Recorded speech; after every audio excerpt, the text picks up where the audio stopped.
Hello, welcome to Linking Into Sales. This is Martin Brossman. And I'm Elyse Archer. And we've got an exciting show today with Neal Isaacs. But we're going to cover a few things before we dig into the core of the show. And some of the news that's come out. I don't know if you've heard of it, but apparently a car crashed into the LinkedIn Mountain View offices. I did not It was hear that. an accident. It wasn't an upset group owner. But we thought we'd share some news out there. We might have it in the show notes. And we want to take a moment and welcome, I want to pronounce it L-I-A-M, Lamb, H-A-P-L-I-N, Haplin, to LinkedIn Israel. Want to welcome you on to the new head of sales solutions for EMEA. So welcome. Maybe we'll get you on the show. Excited to hear that news. And then we want to move into just mentioning our sponsors, which is NC State Technology Training Solutions, looking to sharpen your skills with professional education. They're the answer, from Photoshop to Excel power tools to our social selling for LinkedIn training, and then the social media management certificate program I teach with Karen Teedy. Greg Heyer is over there teaching today, so he may pop in and join us if he gets a lunch break that coincides, but he's teaching a course, I think it's on Google Analytics today. So great resource, check it out, and you can find it on linkingintosales.com / all caps NCSUTTS off of Linking Into Sales, and check out all the great courses they have to offer. And then we'll have another sponsor coming down the pike we're excited about, we're working out as well. So we'll let you know. So today, sales prospecting and lead generation with a master here.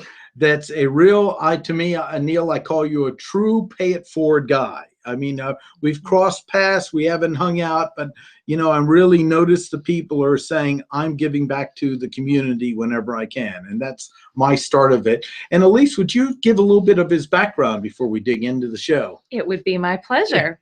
Can I just say, first of all, that I feel like you're my brother from another mother. Like, I'm really excited that you're here with us today. I'm Neal glad is to be awesome, here. guys. So aside from that, I'll give you a little bit of your more formal introduction as well. So guys, Neal Isaacs is an account executive with Time Warner Cable Media who took a very non-traditional path to sales. He started as a biologist swimming with sharks in the Great Smoky Mountains of Gatlinburg, Tennessee, before moving to the Triangle to open a niche aquarium shop. Upon selling his retail facility, he entered the world of B2B sales by way of the copier sales industry before moving into media sales 5 years ago. Along the way, he learned how to utilize social media to break through to his prospects. He shares his discoveries through his blog at proprospectors.com and his companion course, The Prospector's Path. Welcome. Yes, you. and welcome to episode 92. So we're just about to cross 100. Thank you for having me. And Martin, I have bad news. All that pay it forward, you owe me that back. Okay, good. I'm collecting now, right? Yes, absolutely. So, as you know, the show focuses on social selling, and we thought we'd start with, we have a few questions we throw out with you, is how did your unique path lead you to utilizing social selling to connect within new prospects? Well, Martin, I mentioned you saw my unique path there, coming up, running a business, and then getting out into outside sales. Mm-hmm. When I had my own business, it was great because people literally came to me. It was wonderful. They came to my store. I controlled the environment, and they were like, "Sell me something, Neal. I'm here." And when I got into outside sales, and copier sales especially is painful, literally knocking on doors, yeah, I realized that wasn't going to work anymore. So I had to figure something else out. And fortunately, I stumbled into social selling, some tips and tools I learned along the way, and it made the difference. What's exciting from your experience is the experience of business to consumer retail and B2B, and how I think we learn a lot when we merge disciplines, don't you?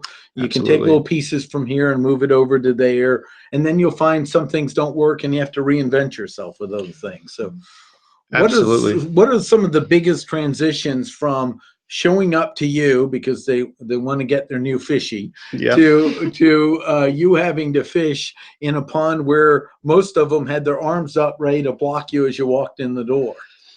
Well, I feel very fortunate that on my staff, on my team, I'm competing with a dozen other account executives internally with Time Warner Cable Media, but I'm the only one on my team who's been in that situation of having to buy the product that I'm selling, and that's a very unique asset that I have. And so what it comes down to, and this is beyond social media, but understanding what my customers are going through and how valuable the investments that they're putting into their marketing, how those have to work. And if I ask them for $2,000, $4,000, $10,000, that is everything to them. Mm-hmm. So coming to the table with that appreciation of what their marketing dollars mean to them, and really focusing on how to make it work, that makes a big difference. Yeah. Go ahead. No, I was just going to reflect as you talk. It's interesting because I think most people, like you said, most sales professionals aren't in the position to understand what it's like to be on the other side of the table.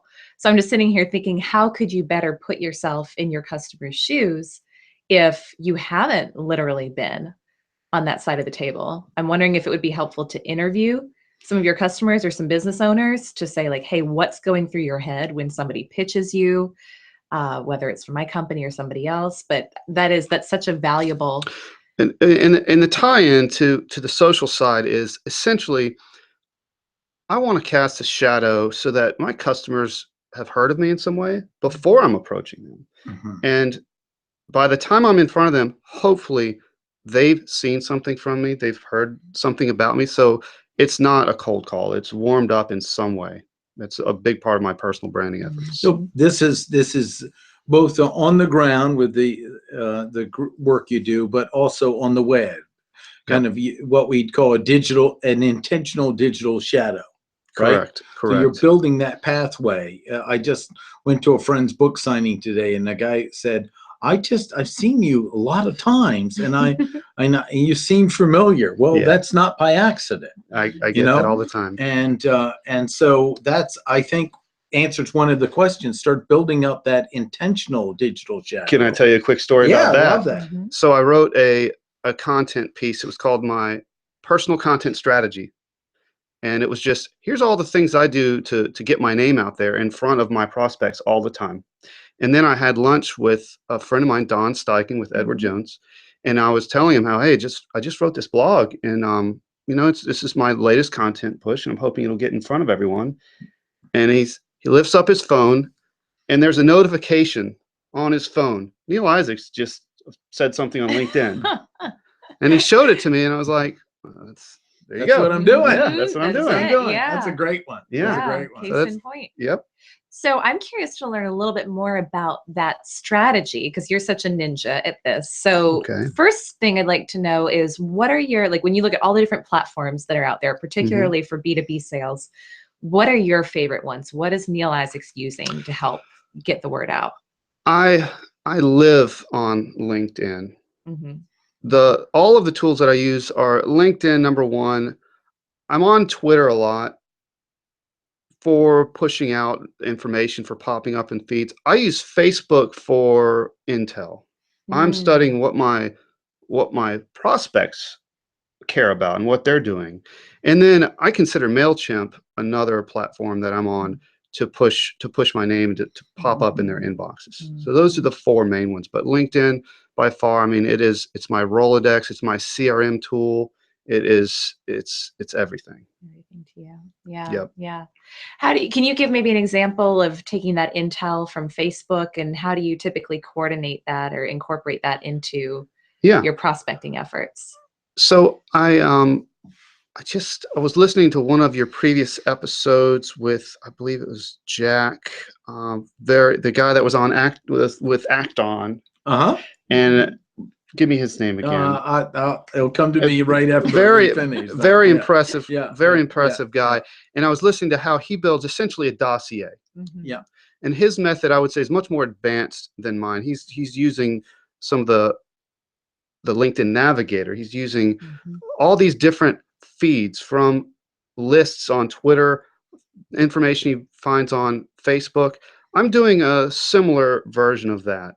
But an example of kind of crossing platforms is I'm going to use LinkedIn to build out the org chart.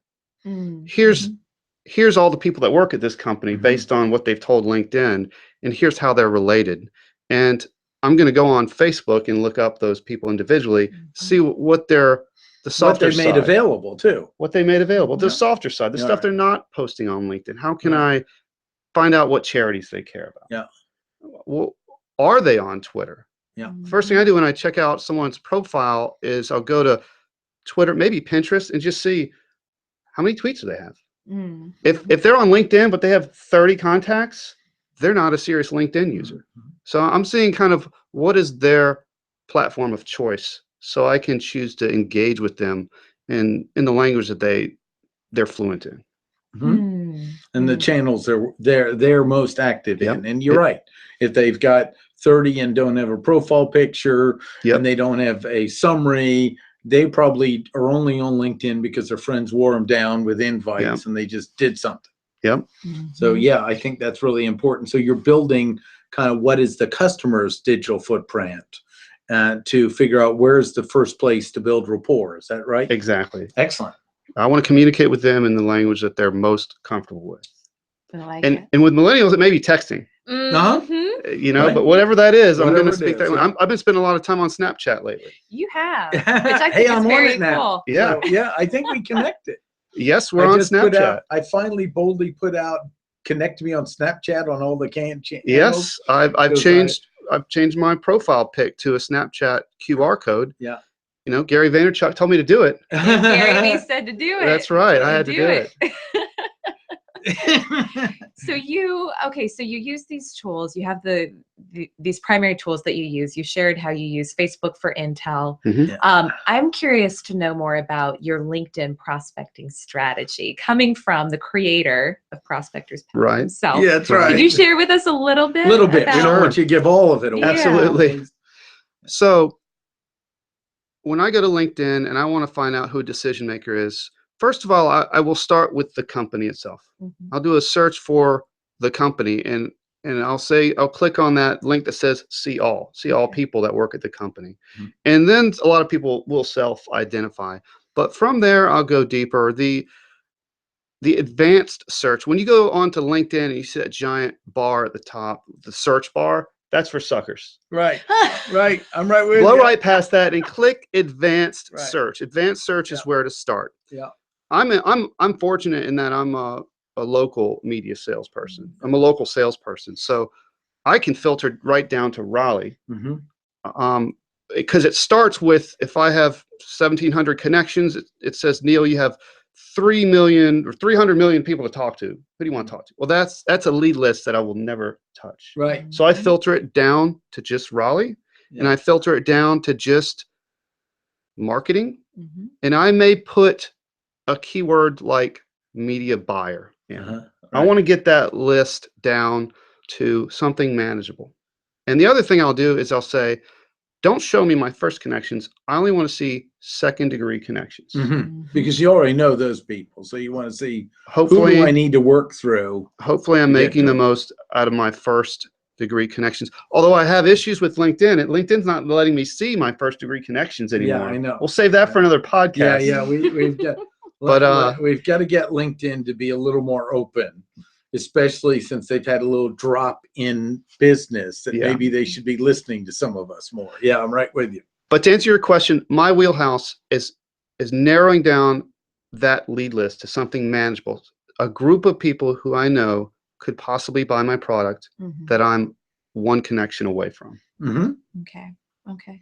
Do you have like a certain number that you work at a time? Are you working 10 leads, like pulling 10 names and working those? Are you doing more or less? Well, a really good way to do it instead of batching it is, once you've gone through the effort of building an advanced search, LinkedIn offers the saved search. Mhm. So here's LinkedIn saying, hey, Neal, here's your ideal prospects. You told me who you're looking for. This is who is in that wheelhouse right now. Neal, would you like me to update you whenever this list changes? Would you like me to put that in your inbox daily, weekly, or monthly? These are all features of the saved search. So I check instead of going to LinkedIn and manually doing that search, I'll check my email and it'll say, hey, these 4 people just moved into that perfect prospect wheelhouse for you. And then I'll go back in and investigate and strategize the best way to reach them. Got it. Now, do you use the LinkedIn tags much in the process of identifying them and putting them into categories, or do you just move that off to your own CRM? I have in the past.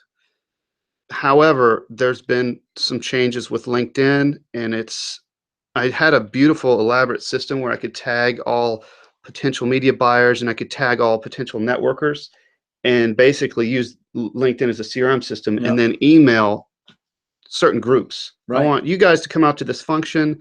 Here's an article of value I think that you as a media buyer would see value in. But with the changes, especially in the messaging system of LinkedIn, I've moved away from using tags. Yeah, kind of they broke your trust a little bit, which is possibly one way to put it. And so I put a note at the end to go, if you were the president of LinkedIn. Question we'll let you address the topic. So we're getting a little bit better picture of building it up, and then you take that data and put in your own controlled environment. Correct. To keep track of it. You're building that structure of who's available, but you're also, are you listening for who's missing? Because obviously some of the key players might not be on LinkedIn. So you're kind of listening for the holes as well? I am. And you can't always trust what's on LinkedIn too. Sometimes people misidentify their roles in a company. So it's a trust but verify situation. And that's where understanding that full org structure of these are the people around the president or the media buyer, and these would be good people to take offline and have a one-on-one discussion about who really does what at LinkedIn. No, that sounds good. What are some of your favorite tools? I mean, we as you know, many of our shows focus on some amazing, exciting tools that are out there. What are some of your favorite ones to use? So we talked about Save Search. We talked about the advanced search. The group functions are some of my favorite functions as well, because that's where you can really get granular. And some advice I have for picking groups, obviously, if you're in marketing to attorneys, you want to be in attorney groups. So a vertical is a really good way to pick a group. Then to get local is really important as well. There's some groups in the Triangle area that are composed mainly of just people who live in the Triangle area. And for somebody who does local business, that's a group I want to be a part of. And the other way to pick a group that is a little bit strategic is to pick something that's ancillary to a topic. So if you're going after attorneys, consider trade associations or something that attorneys, that's less mainstream but kind of hung off on the side. So a subset of a larger group. Because you're going to niche down and you're going to get more specific in who you're trying to reach. And those people, if they're in that group and they're active, you're in a smaller pool. So you're looking also not just the direct prospects, but also the people around them that they trust. Correct. Is that it? I want to find out building rapport with them as well. Where these people are hanging out and where they're seeking information. That makes a lot of sense. I like that. Now, on a related note, I'd like to hear more from you. I understand that you're very, very particular about your referrals and how you do those. So I want to hear more from you about what's your strategy? What are your thoughts there? Okay, very well. So we talked about how I search for prospects and I'm looking for those second degree connections. And inevitably, I will find this is the decision maker that I want. And look, Elyse Archer's smiling face is right next to their name. She's first connected, and I want that introduction. So you would think what I would do is say, hey, Elyse, introduce me to John Doe. I have found that's not always the best way to do it. Instead, I have a very particular system. It's kind of like Liam Neeson said, I have a very particular set of skills. When it comes to prospecting, though, Right. and the reason I've developed this technique is at least as much as I like you and as capable as you are. Mm-hmm. You trying to say I'm hearing a butt referral? coming. I'm sorry. You trying to say I'm not going to hook you up? Right. I think that you may not articulate my value proposition in the ideal way for that prospect. I would probably get fixated on you swimming with sharks. Yeah, that is true. that's So, right. As yeah. I would probably botch your recommendation. There you So go. the best way I would approach the situation is it's binary. Step one, I would say, Elyse, I notice you're connected to John Doe. Would you be open to connecting? Yes or no? Mm-hmm. I would give you that out. And by the way, if it's a no, no worries. Yeah, or in the South, it means they didn't answer you, or Right. ask for the how's the weather? Or, Yeah. we're a little Japanese that way here, but And- be easy on them, right? Exactly. Give them an out. And 9 out of 10 times, it's a yes, or I know them a little bit, or it's a no, whatever it is. But if we get past that, the important thing is I didn't say, I said, wait for my response. Assuming that you say yes, I will say, thank you so much. Please forward these 2 to 3 sentences and adapt and edit as necessary. I'm going to give you full liberty of how you adjust these because I want it to come from you. And that would sound something like, Neal wants to meet you, Mr. John Doe, because he noticed you have this specific problem, and Neal has worked with similar situations and provided solutions that provided results. So it'd be problem, solution, and with some specificity. And I would send that to you, and it would be exactly what I want John Doe, my prospect, to read. And the last thing I would ask you is, please make this native. Please sandwich this into your regular conversation so that when John Doe opens his email, he sees a familiar face. He's used to talking to Elyse, and Elyse opens up, and then she says, hey, by the way, and she copy pastes what I wanted John Doe to read, and then she closes it out. Now, are you using this through the LinkedIn introduction or having her email directly? I would probably keep most of that through the LinkedIn, assuming that prospect is a user of LinkedIn in a significant way.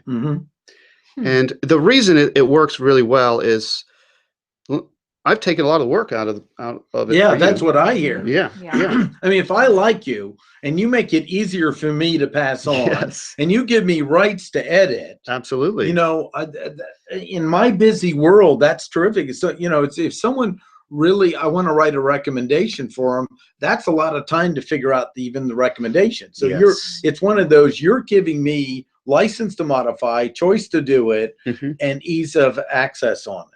Exactly. I think that's a great strategy for that. It works pretty well, and you know, it works for me because I'm getting my best chance.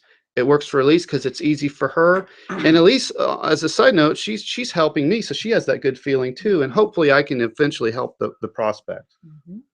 Now I got to ask you, do you ever just connect directly with them and say like, hey, John Doe, I noticed we're both connected to Elyse. I'd like to set up a time to talk with you. Do you ever do that? I do that sometimes. I have done that. Yes, I have. And sometimes that works. It would be in combination with other touch points. So my process as a whole is, obviously we talked about isolating the decision maker.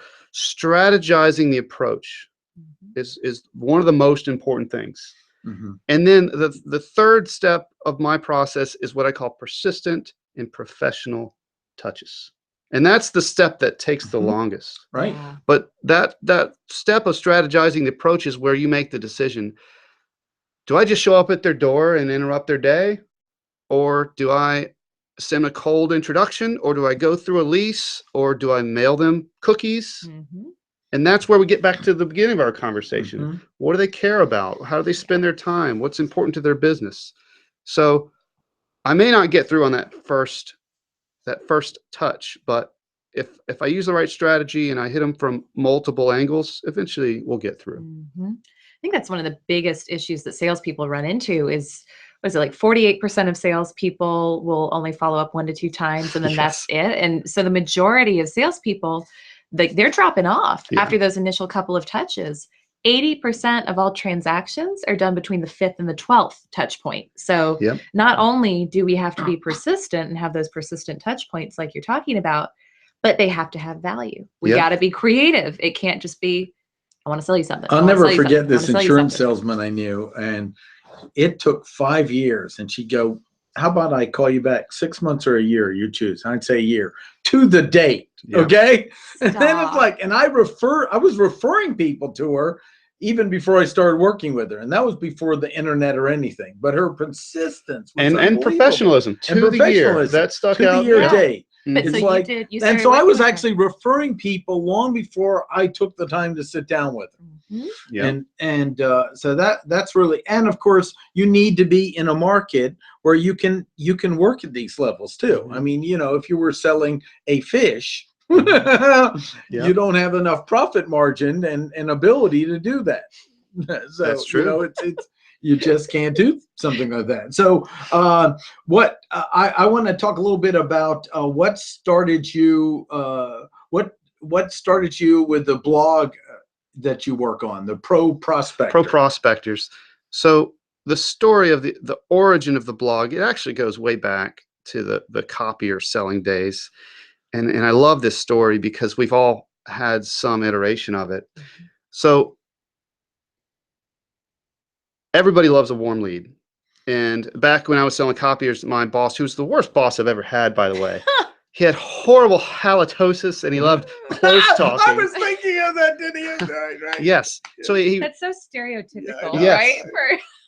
So he says, well, I know today you just give him mints as gifts on a regular basis. So he calls me into his office. He says, Neal, I got this hot lead for you. And I'm like, okay, let's hear this hot lead, Tim. And this is back in, what year was it? Probably 04, 05. And we're selling copiers. And he said, Neal, I just pulled this out of our CRM. I'm going to hand you this piece of paper. These people bought a fax machine from us in 2000. Right. Go find them and sell them a copier. Right. That was his hot lead. That's his, I got a hot lead. And he was excited about it. Right, of course. And that was probably one of the best leads I got from the guy. Right. Oh my God. I exaggerate a little bit. Yeah. But the point is, there's not a lot of hot leads out there. You have to generate your leads. You have to cultivate this stuff. And if you just sit and wait for it, it's never going to happen. So that's how I started down this process, especially going from the place where people were coming to me to sitting in office thinking, where are all these people? Of figuring out how to do it myself and thinking about, how do I use media? What's influencing me? How can I reverse engineer that? And that's how I started to build these processes. And because I'm the type of guy that if I find a new toy, I want to show it to everybody. Yeah. That's where the blog came in. And that's where if I can save somebody time or help somebody have a breakthrough, I'm gonna get some joy out of that. That's where I started to build the blog from. I'm an amateur radio operator and just got into digital, and I've already got a group and a blog for the radio. You know, I believe it's like, some people learn by teaching, and I do. Absolutely. So if I can imagine I'm teaching it, then I can build the model faster than it's just for myself. Yeah.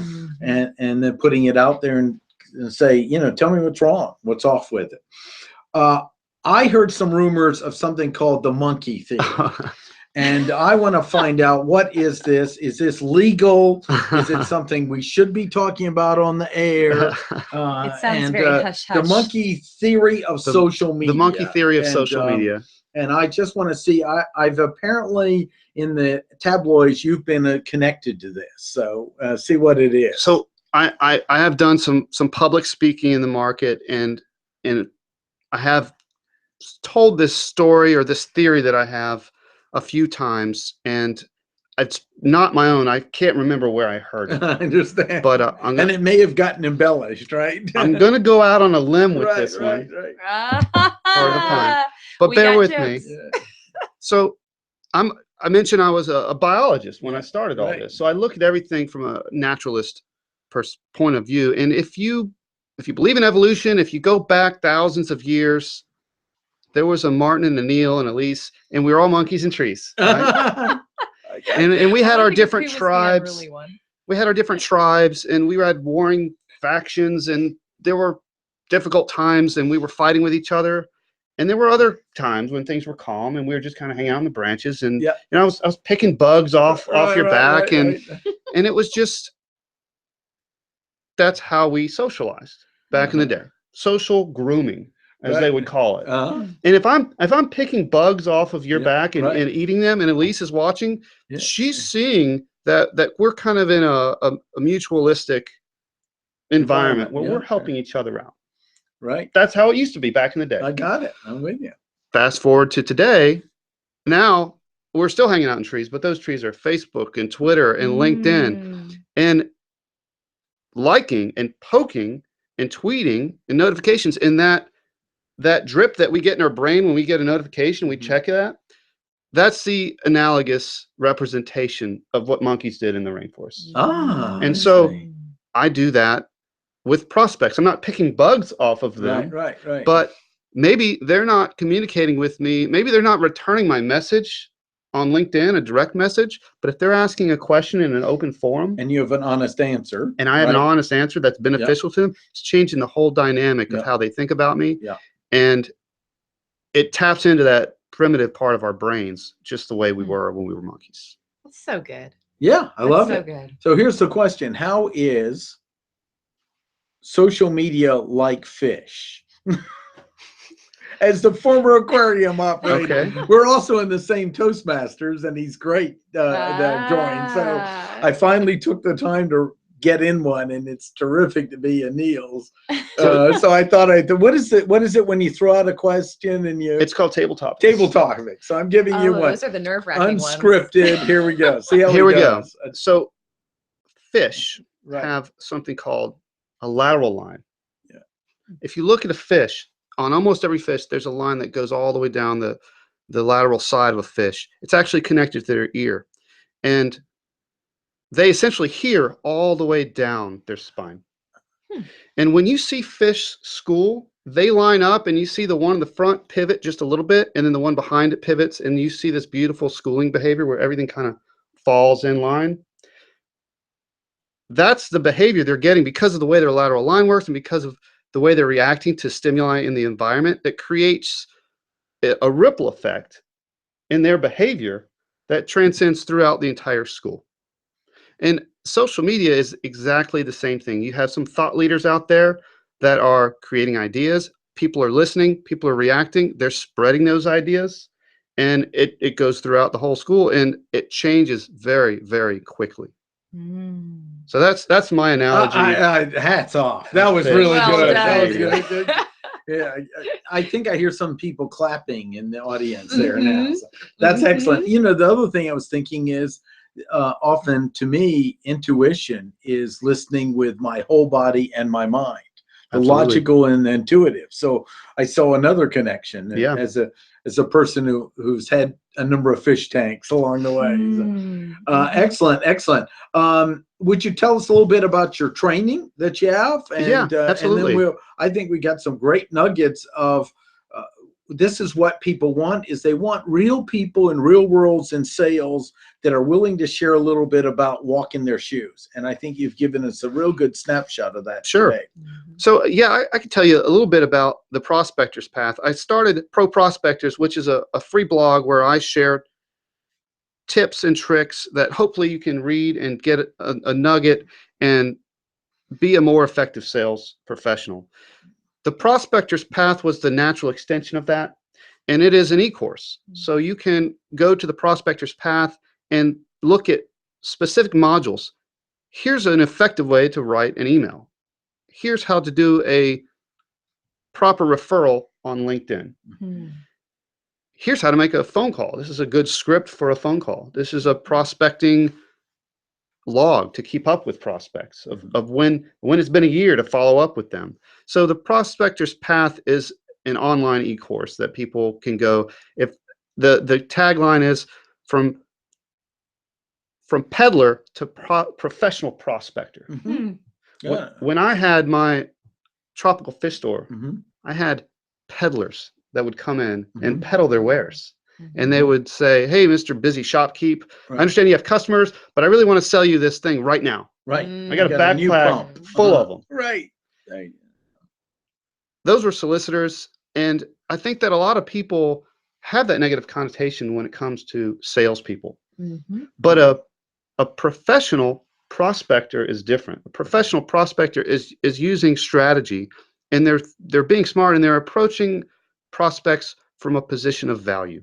And so they should have no fear, no shame in being salespeople because they're professional prospectors. So that's where the pro prospector and the prospector's path came into origin. I want salespeople to be proud to be salespeople because Yeah. they know that they can So do offer we. value. Win-win, real value, contribution.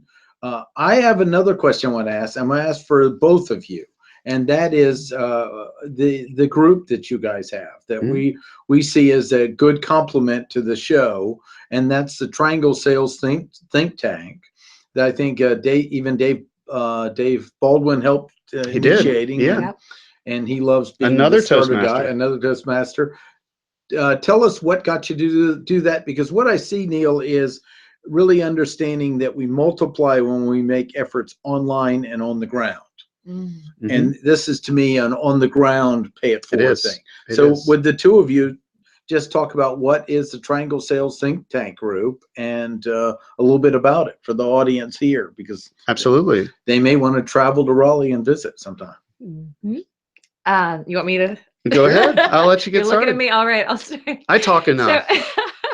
so we looked around about a year ago and noticed that there were all these amazing networking groups in Raleigh, but there was nothing just for salespeople, which was kind of crazy. We've got Triangle Marketing Club, which is a Mhm. great group for That's marketing our sister professionals, group. our sister group. Lots of individual groups, but nothing just for salespeople. So you, me, and Dave Baldwin Mhm. collaborated and said, how do we create something that is, I think you coined this term, the sales meeting that salespeople want to have. Yes. Yeah. So once a month, we gather people together and we share tips, techniques. We usually have a theme all tied to how can you improve your sales profession, everything from prospecting to presenting to closing to referrals and networking, really a peer-to-peer type of group. And that's our intention. That's our goal. We're coming up on our 1 year anniversary. Yeah. This Yeah. month. Nice. Yeah. Yeah. Hard to Yeah. It believe. is for salespeople by salespeople. Yeah. And our hope is that Yeah. everybody who shows up takes something with them of value. They're going to meet a valuable connection. They're going to learn something that they can implement to their proposal. Somebody left yesterday and they said, "I'm going to totally change my proposals based on what I heard from Sid Mhm. Chopra." And that's what we're trying to make happen every time. And one thing, if I can add in, having an event to invite your prospects to via social media Mhm. is an incredible touch point. Yep. So Mhm. whether it's your own event that you've started, which I think would be the ideal situation, or if it's a different event, use those LinkedIn, those social media touch points that Neal's been talking about and incorporate inviting your prospects into Yeah. events. So it's Mhm. been a really good platform just to meet people who Yeah. we want to meet Yeah. as well. I think that's excellent. And we'll put in the show notes information on how to get to that as well.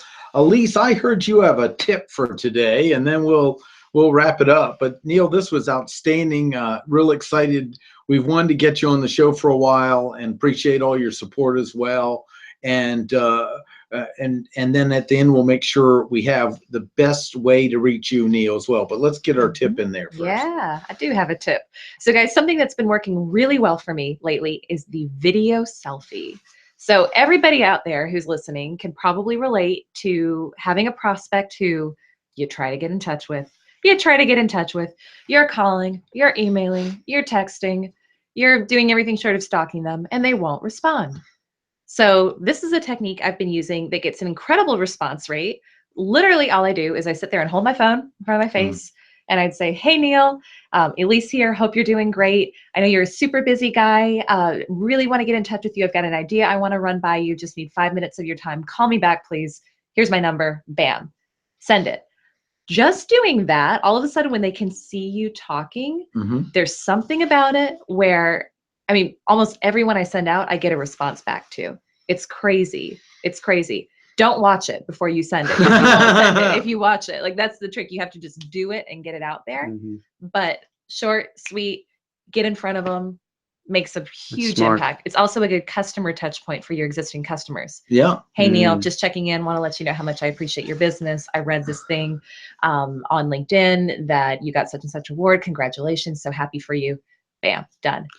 You know, anytime you hear something and you're like, wow, nobody's doing that, that's what you need to do. Yeah. And that's what I just thought when I heard that. Exactly, right. No, I love That's good. Well, actually, Elyse, we're trying to get someone on the show. So before we leave, we're going to make a quick video saying why we want them and try it out. We'll do it. Yep. And there you go. Excellent, excellent. Well, Neal, how can people learn more about what you're doing? Well, you can find me on LinkedIn. I'm very responsive on LinkedIn. If you type in Neal Isaacs, ISAACS, I'll pop right to the top. And I'm also on Twitter. It's Neal_Isaacs. I'm sure that'll be in the show notes. Pro Prospectors is my free blog, and it's Prospectors with PRO in front of it. And from Pro Prospectors, you can get to the Prospectors Path. That is prospectorspath.com, but they're connected through the blog. Great. And before we wrap, I just want to say kudos to the both of you and to Greg Heyer for building something incredible right here in the Triangle. Thank you. The caliber of talent that you guys have brought in up until today. It's quite seriously, it's commendable. We have some cred with them, so they'll let us. It's commendable, and I'm so proud that you guys are doing this right here in the Triangle, and I can't wait to see where it goes. Yeah. Thank you, Neal. We really appreciate it, and we're both honored. We're all honored that we've had some of these people on the show, and it's so exciting when you hear people go, "Oh, I've heard of you. I'm excited to be on it." And it's tough because we want everyone on it. But you know, we really, the social selling must be a added value worthy of our listeners' time, is something we've worked to hold a high standard on, and improving audio too. I mean, we're in the back end improving the technical. I want to say this is our first 3 people in one setting in this way. And we're set up but this is my home studio here we're recording in. And the last I would just mention is we have our course, 2 free courses on setting up a Twitter account and a LinkedIn account for sales professionals. And it is at SocialSelling.training. So check that out, SocialSelling.training. And look forward to hearing your feedbacks. We want to hear what people like in the show and what else they want to know. We are driving this show by customer input and questions. So this was fantastic to have you on the show. And this is Martin Brossman. And Elyse Archer. And you've been listening or watching the Linking into Sales podcast and show. Look forward to our next show coming up, and have a great day. This is, and Greg says hi too remotely. Take care.